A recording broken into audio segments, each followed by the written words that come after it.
Everyone, hi, this is Mitali. Welcome to evidyarthi.in। So हमने अपने introduction lecture में ये देखा कि वर्क में और वर्क हमारी जनरल टर्म्स में और साइंस के टर्म्स में अगर वर्क को देखा जाए तो दोनों में क्या डिफरेंस है। बट नाउ अब क्योंकि हमें पता चल गया कि साइंटिफिकली वर्क को एक अलग तरीके से डिफाइन किया जाता है, so now in this chapter number 11 we have work and energy. इसमें हम ये समझेंगे कि किस तरीके से साइंटिफिक टर्म्स में वर्क को समझा जाता है, ठीक है, क्या उसके फैक्टर्स हैं और किन पे वो डिपेंडेंट होता है। सो लेट्स स्टार्ट नाउ, ठीक है। तो यहाँ पर सबसे पहले मैं आपको वर्क की डेफिनेशन कुछ एग्जांपल्स के साथ शो करूंगी, ठीक है।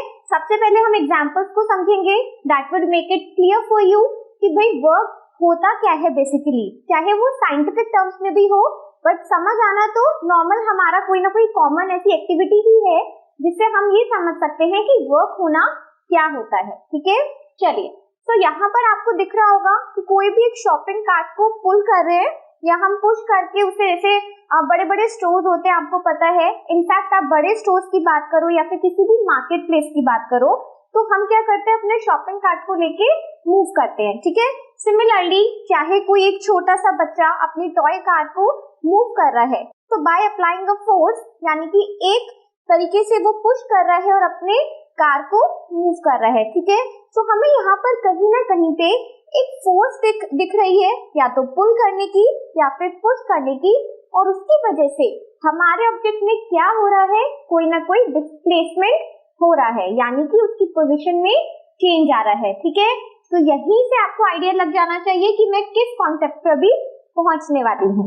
Now moving on, we have a bullock cart, ठीक है। अब यहाँ पर हमने देखा है खेतों में कोई भी कहीं पे भी ये बुलक कार्ट चलाए जाते हैं तो उसमें भी क्या होता है, देयर इज अ डिस्प्लेसमेंट। और डिस्प्लेसमेंट किस तरीके से होता है, जब एक फोर्स, एक एक्सटर्नल फोर्स यहाँ पर अप्लाई की जाती है, ठीक है।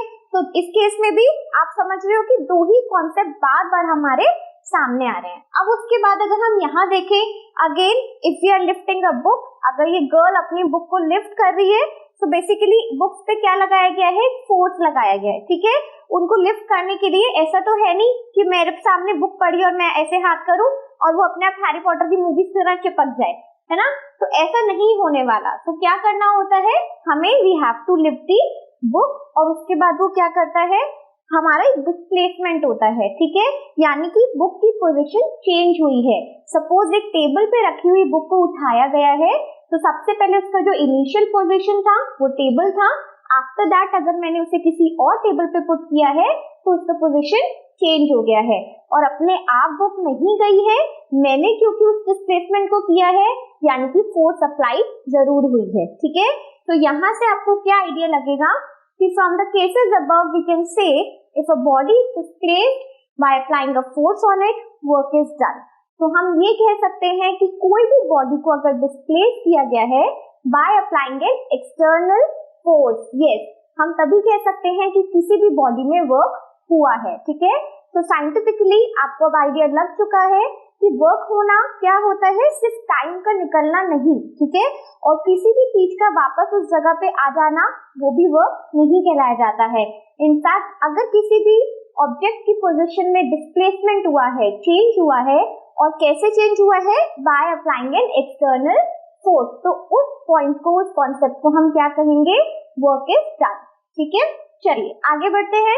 If you push any heavy object like car, cooler, refrigerator, कोई भी बहुत सारे ऐसे हमारे घर में बड़े बड़े अप्लायंसेस होते हैं, काफी सारी चीजें होती हैं जो बहुत ही हेवी मास की है, एंड देन अगर हम कभी भी उसे पुश करने की कोशिश करते हैं तो डेफिनेटली वो हमसे कभी नहीं हिलता है, right. So it does not move. Therefore, even by applying force, there is no displacement. Hence, no work is done.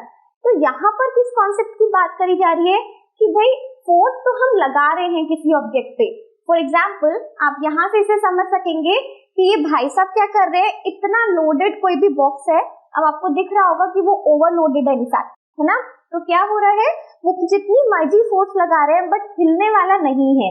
तो यानी कि एक्सटर्नल फोर्स तो है कहीं ना कहीं, but there will be no displacement.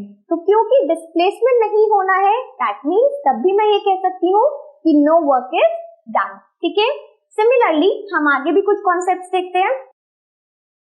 There are situations where there is a displacement without any force acting on it.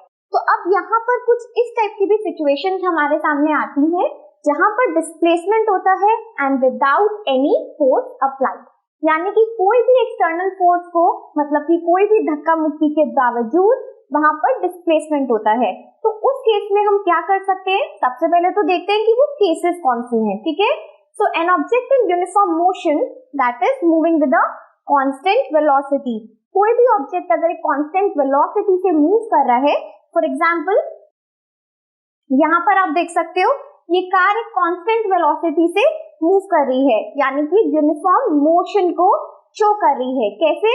क्योंकि उसकी velocity by the time change नहीं होती है। ठीक है, तो ये एग्जांपल आप यहाँ पर देखो। इसी तरीके से एक और चीज हम देख सकते हैं। सो क्योंकि वहां पर डिस्प्लेसमेंट तो हो रहा है but then no external force is being applied, लेकिन वहां पर कोई भी ऐसा नहीं हो रहा कि पीछे से कार को कोई धक्का दे रहा है और तब जाके वो उस मोशन में है, but the car is actually moving with a constant speed. ठीक है, तो उसकी स्पीड ना किसी भी फैक्टर की वजह से चेंज नहीं होती है। दूसरा एग्जांपल देखते हैं। An object walking down on inclined plane, again no external forces applied. तो यहाँ पर भी अगर मैं आपको इस एग्जांपल से शो करूं, अगर ये किड आपको इस इंक्लाइंड प्लेन पे दिखेगा, इनफैक्ट अगर हम कभी भी ऐसे स्लाइड्स वाले उसमें होते हैं और यहाँ पर आपको ये शो होता हुआ दिखेगा कि किस तरीके से स्लाइड वाली जो राइड्स होती हैं आपकी पार्क वगैरह में सब जगह होती है ये, तो वहां पर क्या होता है, whenever we are coming down to an inclined plane, जब भी हम किसी भी स्लाइड वाले झूले से नीचे आते हैं तो वहां पर भी हमें कोई एक्सटर्नल फोर्स नहीं लगाई जाती। इनफैक्ट अपने आप ही हम एक यूनिफॉर्म मोशन में मूव कर रहे होते हैं, राइट। आपने भी देखा होगा, ऐसा नहीं है मोस्ट ऑफ द टाइम अब आप यहाँ ये बोलेंगे कि हमें किसी ने धक्का मारा और हम जाके फिसल गए, बट अगर आपको धक्का नहीं भी लगेगा तब भी उस इंक्लाइन प्लेन पे बैठते ही आप अपने आप ही इस डायरेक्शन में नीचे आ जाते हैं, है ना। तो यहाँ पर दोनों केसेस में हमें क्या दिख रहा है कि डिस्प्लेसमेंट तो हो रहा है बट दोनों ही केसेस एक्चुअल में फोर्स अप्लाई नहीं करी गई है बट डिस्प्लेसमेंट तो हो रहा है। ठीक है, तो यहाँ पर भी मैं ये कह सकती हूँ that no work is done, क्योंकि फोर्स का काम यहाँ पर हमें नहीं दिख रहा है, सिर्फ डिस्प्लेसमेंट। तो यानी कि दोनों फैक्टर्स कहीं ना कहीं पे इम्पोर्टेंट है, so we can say work is done. ठीक है, अगर हम ये कहना चाहते हैं कि वर्क हुआ है तो कहीं ना कहीं पे हमारे लिए दोनों फैक्टर्स का होना, प्रेजेंट होना बहुत जरूरी है। ठीक है, सो हम इसे कैसे कंक्लूड कर सकते हैं, Therefore work is done if these two conditions satisfy। तो अभी तक मेरे रीड करने से पहले आप लोगों को पहले ही समझ आ चुका होगा कि क्या ऐसे फैक्टर्स हैं जो वर्क को होने के लिए मजबूर करते हैं। ठीक है, तो a force should act on an object, तो हमेशा कोई एक्सटर्नल फोर्स एक ऑब्जेक्ट को मूव करती हुई हमें दिखनी चाहिए। ठीक है, एंड दूसरा फैक्टर हमें क्या समझ आया है, the object must be displace, तो उस ऑब्जेक्ट में डिस्प्लेसमेंट यानी कि उसकी पोजीशन में चेंज आना चाहिए। ठीक है, now if any one of these two factors is absent we can say no work is done. और इन दोनों में से एक भी फैक्टर अगर हमारे पास एब्सेंट होता है यानी कि अवेलेबल नहीं है, प्रेजेंट नहीं है, या तो फोर्स नहीं लग रही, डिस्प्लेसमेंट हो रहा है जो हमने कार के मूविंग वाले एग्जाम्पल में समझा, या फिर डिस्प्लेसमेंट नहीं हो रहा बट फोर्स लग रही है जो हमने हेवी बॉक्स वाले में समझा, तो दोनों में से ही एक भी फैक्टर अगर कहीं पर भी हमारा एब्सेंट होता है तो हम क्लियरली कह सकते हैं that no work is done. तो अगर हमें टेक्निकली वर्क को समझना है तो सबसे पहले हमें ये समझना जरूरी है कि किस तरीके से फोर्स और डिस्प्लेसमेंट का रोल है किसी भी चीज के ऑब्जेक्ट के वर्क होने में। ठीक है, चलिए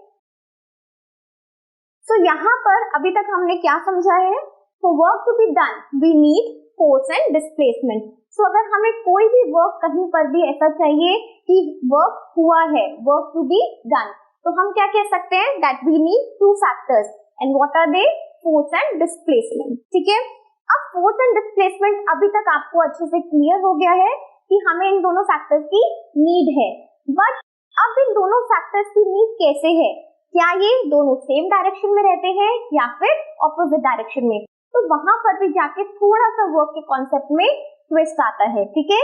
चलिए देखते हैं एक बार, अगर दोनों ही सेम डायरेक्शन में है, वो से हमारा case 1, if displacement is in the direction of force, so for say case 1, if displacement is in the direction of force apply, यानी कि जिस डायरेक्शन में फोर्स को अप्लाई किया गया है, अगर उसी डायरेक्शन में हमारा डिस्प्लेसमेंट ऑब्जेक्ट का हुआ है तो क्या होगा। जैसे कि हम यहाँ पर भी देख सकते हैं, जिस डायरेक्शन में फोर्स को उस शॉपिंग कार्ट को या फिर उस कार्ट को मूव करने के लिए फोर्स लगाया जा रहा है, बिल्कुल उसी डायरेक्शन में हमारा जो ऑब्जेक्ट है वो डिस्प्लेस हो रहा है। If an external force pushes N object in the forward direction, क्योंकि यहाँ पर एक एक्सटर्नल फोर्स अप्लाई करी गई है और हमारे ऑब्जेक्ट को कौन सी डायरेक्शन में पुश किया गया है, फॉरवर्ड डायरेक्शन में, ठीक है। And the object moves forward, और इसी रिजल्ट से, इसी फोर्स की वजह से हमारा ऑब्जेक्ट फॉरवर्ड डायरेक्शन में मूव किया है, तो क्या होता है, work is said to be positive. तो हम क्या कह सकते हैं कि हमारा वर्क कैसा हुआ है, it is said to be positive. Now moving on with the second case, क्या होगा यहाँ पर, if displacement is in the direction opposite to the force apply, अगर यहाँ पर डिस्प्लेसमेंट हो रहा है ऑपोजिट डायरेक्शन में, यानी कि जिस डायरेक्शन में फोर्स अप्लाई की जा रही है उससे ऑपोजिट डायरेक्शन में डिस्प्लेसमेंट होगा अगर ऑब्जेक्ट का, तब हम क्या कहेंगे। सबसे पहले एक एग्जांपल से इसे समझते हैं। आपने हमेशा देखा होगा कभी ना कभी कोई वो टॉय कार्स आती हैं जिसको थोड़ा सा पुश बैक किया जाता है और तब जाके वो फॉरवर्ड डायरेक्शन में मूव करती हैं। बिल्कुल सिमिलर एग्जांपल आपको मैंने यहाँ पर भी शो किया है। सो बेसिकली हुआ क्या है, if an external force is applied in the backward direction, तो यहाँ पर हमने जो एक्सटर्नल फोर्स कार पे अप्लाई करी है that will be in the backward direction, but displacement कहाँ हुआ है, and the object moves forward, लेकिन जो ऑब्जेक्ट का डिस्प्लेसमेंट हुआ है वो आगे की डायरेक्शन यानी कि फॉरवर्ड डायरेक्शन में हुआ है। सो हम यहाँ पे क्या कह सकते हैं, the work is said to be negative in this case, ठीक है। सो यहाँ पर हम क्लियरली ये कह सकते हैं कि अगर दोनों ही फैक्टर्स की, जो कि बहुत नेसेसरी है वर्क के लिए, ऑपोजिट है, तो क्या होगा, वर्क हमारा नेगेटिव कहलाया जाएगा, ठीक है। इस टाइप में पॉजिटिव एंड नेगेटिव वर्क के एग्जांपल्स आपको और भी मिलेंगे, और मुझे कमेंट सेक्शन में, ये आपका काम है कि मुझे कमेंट सेक्शन में जरूर मिलने चाहिए कि कौन से एग्जांपल्स पॉजिटिव वर्क और कौन से एग्जांपल्स नेगेटिव वर्क के लिए सुटेबल हैं, ठीक है। सो मूविंग ऑन, अब हम क्या कह सकते हैं, कैसे कंक्लूड कर सकते हैं इसे कैलकुलेटिवली वे में अगर देखा जाए, work is a product of force and displacement. हमने अभी तक जितना भी वर्क को समझा है, हमें सिर्फ दो फैक्टर सामने आए हैं, one is our force and the other one is the displacement. तो फोर्स को हम किससे डिनोट करते हैं, बाय एफ, एंड डिस्प्लेसमेंट हो गया हमारा स्मॉल एस, ठीक है। So S is the displacement in the direction of the force applied. तो एस हमेशा कहाँ होना चाहिए, जनरल डेफिनेशन अगर वर्क की देखी जाए तो वर्क हमेशा पॉजिटिव टर्म्स में ही डिफाइन किया जाएगा, ठीक है। आइडियली अगर वर्क को हमें डिफाइन करना है then it should be positive always, ठीक है। तो इसलिए हम हमेशा ये नोट करेंगे, मेंशन करेंगे कि जो डिस्प्लेसमेंट हमारा होना चाहिए, it should always be in the direction of the force applied, ठीक है। तो आप यहाँ पर भी डायग्राम से देख रहे होंगे कि किस टाइप में अगर फोर्स इस फॉरवर्ड डायरेक्शन में लगाई गई है, then the displacement should also be in the same direction, ठीक है। चलिए, now moving on, what we have, work is independent of the direction, it has only magnitude, that is why we say work is a scalar quantity. अब क्योंकि इसको direction से फर्क नहीं पड़ता है, ठीक है, और वर्क में मैग्नीट्यूड होना बहुत जरूरी है, यानी कि उसकी वैल्यू इंपॉर्टेंट है, that is why we can say that work is a scalar quantity, ठीक है। चलिए, अब अगर हम इसकी डेफिनेशन को डिफाइन करना चाहते हैं, एक बार इसे चेक करते हैं। So now moving on with work, अब हम क्या कह सकते हैं इसके यूनिट के बारे में। यूनिट से पहले एक चीज हमें और समझना जरूरी है, that work is independent of the direction. अब वर्क पॉजिटिव, नेगेटिव या जीरो में, यानी कि नो वर्क में हम डिफाइन तो कर सकते हैं, बट बेसिकली अगर देखा जाए तो उसको डायरेक्शन से कोई लेना देना नहीं होता है, ठीक है। And it has only magnitude, यानी कि उसकी वैल्यू के लिए बहुत उसकी वैल्यू होना जरूरी है, इंपॉर्टेंट है। तो हम क्या कह सकते हैं, that work is always independent of the direction and it has only magnitude. तो वो टर्म्स को क्या कहा जाता है, उन कॉन्सेप्ट्स को कौन सी क्वांटिटी कहा जाता है जिसमें सिर्फ मैग्नीट्यूड होता है बट नो डायरेक्शन। क्या कहते हैं हम उसे? Scalar quantity. तो इसलिए वर्क हमारा क्या रहेगा? It will be a scalar quantity. ठीक है, सो अब यहाँ पर हम वर्क को डिफाइन करते हैं। अच्छे से आपको समझ आ गया होगा कि वर्क जितने भी एग्जांपल्स हमने पढ़े हैं किन दो फैक्टर्स पे डिफाइंड है, ठीक है, बेस्ड होता है। तो उसी तरीके से हम वर्क को डिफाइन करेंगे। The work is said to be done when a force is applied on an object such that the displacement of the object occurs in the direction of the force. तो basically किसी भी object में हम तभी कह सकते हैं that work is done जब किसी भी ऑब्जेक्ट का डिस्प्लेसमेंट हुआ है, बट डायरेक्शन क्या होनी चाहिए? इन the direction of the force. Okay, चलिए, सो आई होप आपको वर्क का डेफिनेशन इससे एग्जांपल्स के साथ अच्छे से समझ आया हो। ठीक है, अब मूव करते हैं कि वर्क की यूनिट क्या होगी। हमें बहुत क्लियरली समझ आया है कि force and displacement are the two factors जिसपे हमारा वर्क डिपेंडेंट होता है। तो जाहिर सी बात है कि वर्क की जो यूनिट निकलने वाली है वो भी इन्हीं दो फैक्टर से निकलेगी। कैसे, एक बार देखते हैं।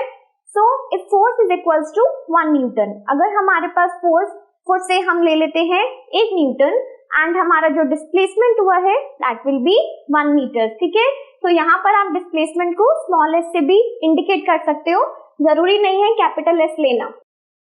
ओके, चलिए, so then the work done by the force will be 1 newton metre. तो अगर हमारा जो डिस्प्लेसमेंट हुआ है, कोई भी दो ऑब्जेक्ट्स हैं और उनके बीच में कोई भी एक ऑब्जेक्ट है और अगर उसे डिस्प्लेस किया गया है by the distance of 1 metre, तो उस पे कितनी फोर्स लगाई गई है? फोर्स हमें गिवन है 1 न्यूटन। तो हम क्या कह सकते हैं, कितना वर्क उसमें हुआ है? The work would be equals to 1 newton metre. ठीक है, चलिए, अब आपको इतना तो समझ आया कि हम उसे न्यूटन मीटर में शो कर सकते हैं। But work is equals to 1 joule. अब हमने इसे जूल में क्यों इंडिकेट किया है? बिकॉज ये एक जेम्स जूल नाम के साइंटिस्ट थे जिनकी ऑनर में इसको यूनिट दिया गया है। ठीक है, इस वजह से न्यूटन मीटर को आप जूल में हमेशा रिप्रेजेंट करते हो। जितने भी एग्जाम्पल्स है, जितने भी न्यूमेरिकल्स आप करोगे उसमें वर्क की यूनिट हमेशा कैपिटल जे यानी कि जूल से मार्क की जाती है।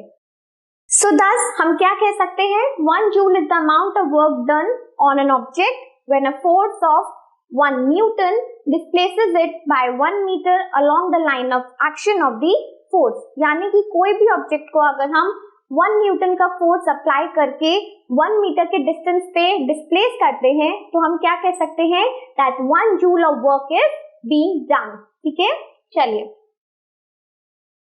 so now we are done with the concept of work. Now moving on, we have another related concept known as energy. ठीक है, तो वहां पर अब हम उसके बाद किस तरीके से वर्क एनर्जी से रिलेटेड है, क्या उसका कॉन्सेप्ट है, उसे समझेंगे। Up till then, keep learning, keep watching. Goodbye.